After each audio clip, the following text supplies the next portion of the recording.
Money 3579.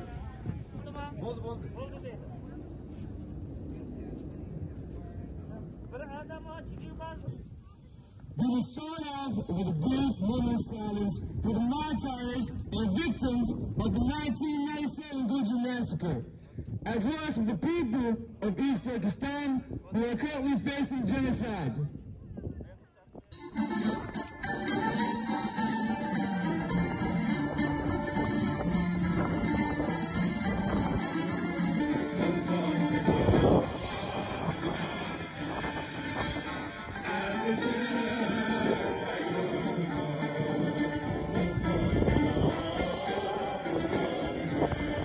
Kolaylık yapıp verişini, siyasi paraleliş iltiması tizden tasdiqlab verişini talep kılınız. Act to stop China's genocide!